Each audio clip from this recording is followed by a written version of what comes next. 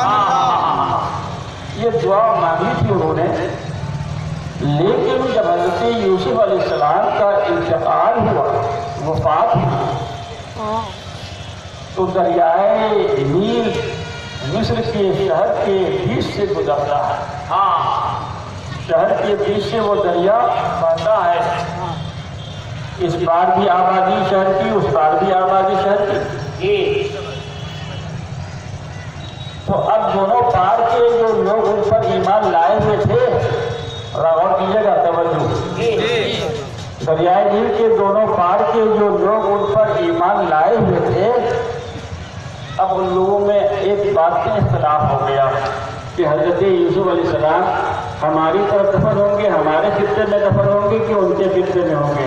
ہر خطے والا یہ سوچ رہا ہے کہ ان کو ہمارے خطے میں دفن ہونے سے ہم لوگوں کو ان کا فیض ملے گا، اور اس پار کے لوگ بھی یہی زور لگا رہے ہیں کہ ہمارے خطے میں اگر وہ انتقال کر جائیں گے تو ہم لوگوں کو ان کا زیادہ سے زیادہ فائدہ پہنچے گا۔ اور کیجیے گا، معلوم ہوا کہ حضرت یوسف علیہ السلام کی امت کا بھی یہ اعتقاد تھا کہ مرنے کے بعد مر کر کوئی مٹی میں نہیں مل جاتے اللہ کے نبی۔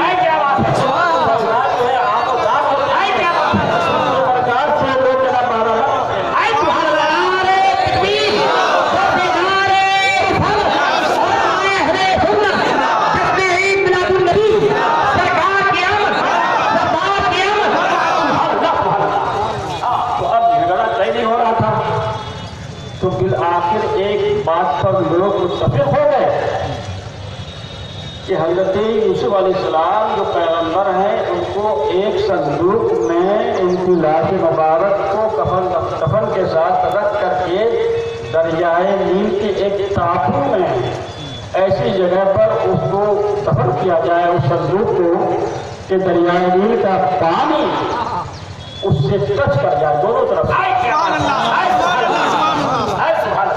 دونوں طرف سے ٹچ کر جائے، تو اب ادھر سے جو ٹچ کر کے پانی بہے گا تو اس پار کے لوگوں کو فائدہ پہنچے گا، ادھر سے پانی ٹچ کر کے جائے گا تو اس پار کے لوگوں کو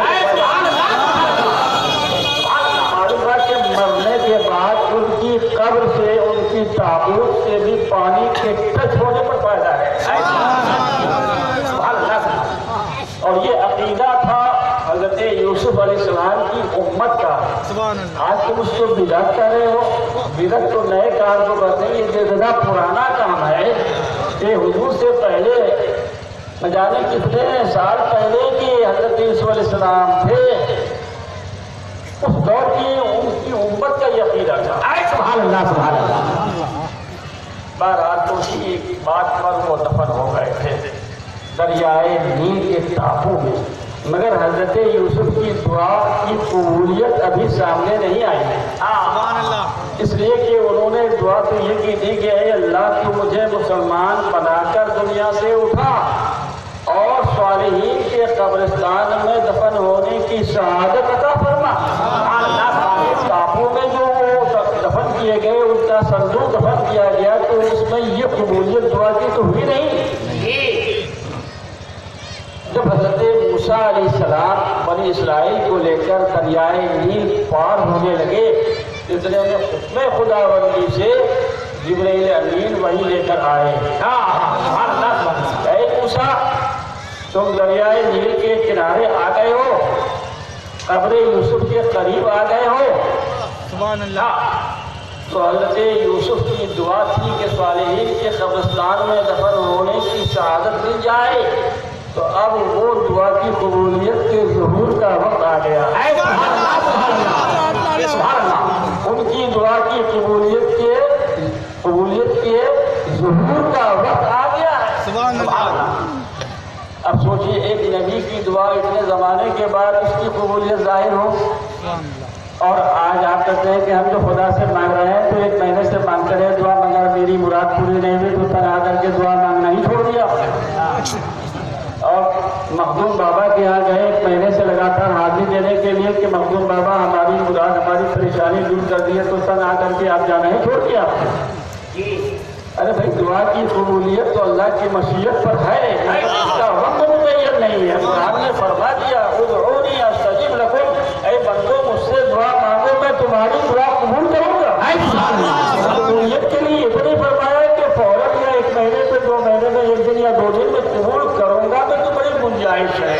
حضرت یوسف جیسے نبی کی دعا اتنے زمانے کے بعد قبولیت کی منزل میں آ رہی ہے, تو ماں و شما کی کیا حقیقت. تب فرمایا گیا اے موسیٰ قبر یوسف کے قریب ہو. اب ان کی تابوت کو لے کر بیت المقدس میں جہاں ان کے آبا و اجداد مدفون ہیں, حضرت یعقوب علیہ السلام اور دیگر حضرت اسحاق یہ جہاں مدفون ہیں, بس وہاں لے جا کر کے ان کو ان کی تابوت کو دفن کرو. تو اب جب یہ آ گیا وحی الہی آ گئی, تو اب موسیٰ علیہ السلام اپنی قوم بنی اسرائیل سے پوچھتے ہیں اچھا یہ بتاؤ کہ تم میں سے کسی کو حضرت یوسف کی قبر کا پتہ معلوم ہے کہ کس جگہ پر ہے؟ اللہ تم میں سے کسی کو معلوم ہے کہ ان کی قبر کہاں پر ہے؟ تو بنی اسرائیل بڑی قوم تھی, لیکن کسی نے بھی یہ نہیں کہا کہ ہاں مجھے اس کا پتہ ہے. سب نے کہا مجھے پتا دیں, مجھے پتا دیں, مجھے پتا دیں. تو جب سب نے لا علمی کا اظہار کیا تو حضرت موسیٰ علیہ السلام فرماتے ہیں اپنی قوم بنی اسرائیل سے کہ تم میں سے کچھ لوگ, وہ پہاڑ کے ٹیلے پر ایک جھونپڑی ہے, اس میں ایک بوڑھی عورت رہتی ہے, ہاں اس سے جا کے کہو کہ موسیٰ پیغمبر نے تجھے بلایا ہے. تو وہ آدمی گئے اس بوڑھی کے پاس, تو کہا کہ موسیٰ پیغمبر نے بلایا ہے, تو بہت بےتابی کے انداز میں, بےتابانہ انداز میں, اور وہاں سے لاٹھی ٹیکتے ٹیکتے موسیٰ علیہ السلام کے پاس پہنچ گئی. سبحان اللہ. اے بوڑھی تمہیں قبر یوسف کا پتہ معلوم ہے؟ کہا ہے تو بتا دو. کہ بغیر ایک شخص کی منظوری کے میں نہیں بتا سکتی. اللہ کیا شرط تمہاری؟ چلو تمہاری شرط سے آپ نے فرما دیا, چلو تمہاری شرط منظور ہے, بتاؤ کیا شرط ہے تمہاری؟ کیا میری شرط یہ ہے کہ کل جب میں اسی محل میں رہنا چاہتا ہوں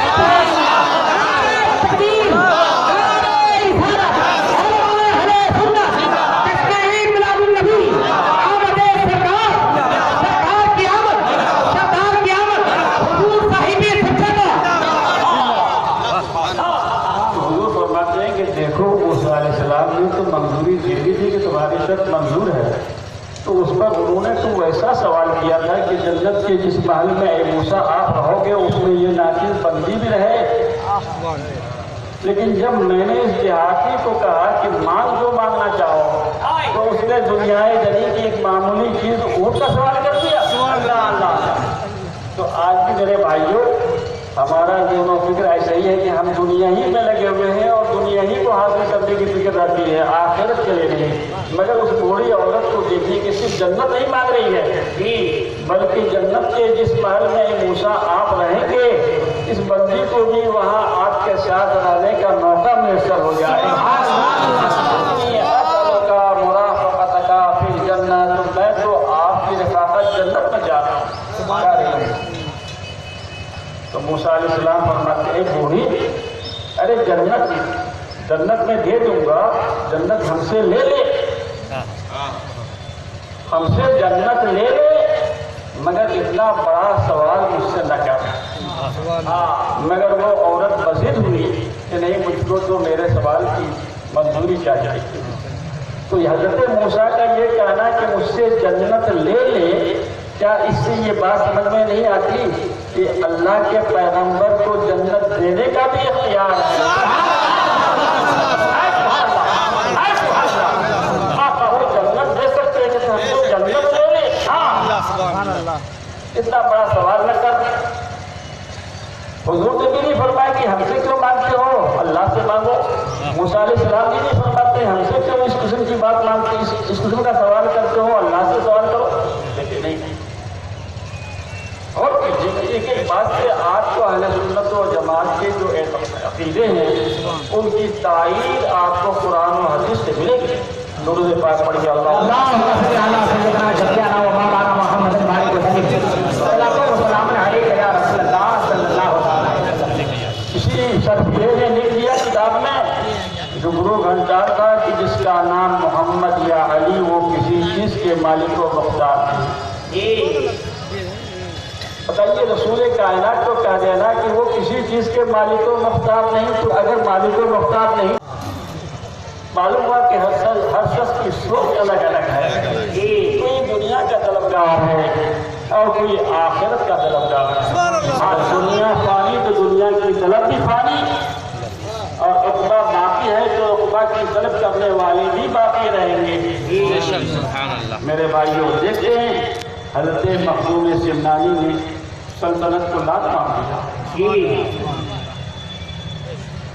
سمنان کی سلطنت تھی، لات مار دی، فقیری کی راہ اختیار کی، تو فقیری کی راہ اختیار کی تو اس راہ میں وہ کمالات آپ کو حاصل ہوئے کہ دنیا سے جانے کے بعد بھی آپ کے آستانے کے روزانہ زائرین حاضرین کی بھیڑ لگی رہتی ہے۔ سبحان اللہ، سبحان اللہ۔ کسی وقت بھیڑ کی کمی نہیں ہوتی۔ اگر وہ آپ بادشاہی بن کر کے رہتے ہیں تو جیسے بادشاہوں کا مقبرہ بنتا ہے تو آگے مقبرے میں ہوتے لیکن کوئی جھانکتا بھی نہیں، جھانکی بھی نہیں مارتا، لیکن دنیا کو جب چھوڑ دیا اور عقبہ کی فکر میں لگ گئے تو ایسی حیات جاویدانی آپ کو حاصل ہوئی کہ قیامت تک آپ کا آستانہ جاری و ساری رہے۔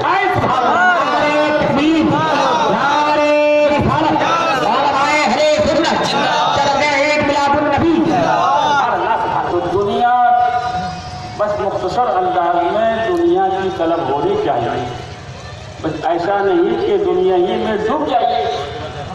ہمارے نبی صلی اللہ تعالی علیہ وسلم نے ایک حدیث پاک میں ارشاد فرمایا، ذرا غور سے سنیے گا، درود پاک اللہم صل علی سیدنا شفیعنا و مولانا محمد بارک وسلم صلاۃ و سلام علیک یا رسول اللہ صلی اللہ علیہ وسلم۔ پورے سروے کائنات صلی اللہ تعالی علیہ وسلم حدیث میں فرماتے ہیں الدنیا والآخرت درتان، دنیا اور آخرت یہ دونوں سوتن ہیں۔ سوتن ہم آپ کے یہاں کی بولی میں سوتن بولتے ہیں۔ دنیا اور آخرت یہ دونوں سوتن ہیں، تو کسی انسان نے اگر دو شادی کی اور دونوں بیویاں موجود ہیں تو وہ انسان دونوں بیویوں کا بیلنس صحیح رکھ پائے گا؟ آپ بتا بھائی، جس شخص کی کئی بیویاں ہوں، ایک سے زائد شادی کی، تو کیا وہ ساری بیویوں کا بیلنس صحیح رکھ پائے گا؟ نہیں رکھ پائے گا۔ کہا کہ دنیا اور آخرت یہ دونوں سوتن ہیں۔ فَإِذَا رَضِيتَ إِحْدَاهُمَا سَقَطَتِ الْأُخْرَى، جب تمہارا جھکاؤ کسی ایک کی جانب ہوگا تو دوسری ناراض ہو جائے گی۔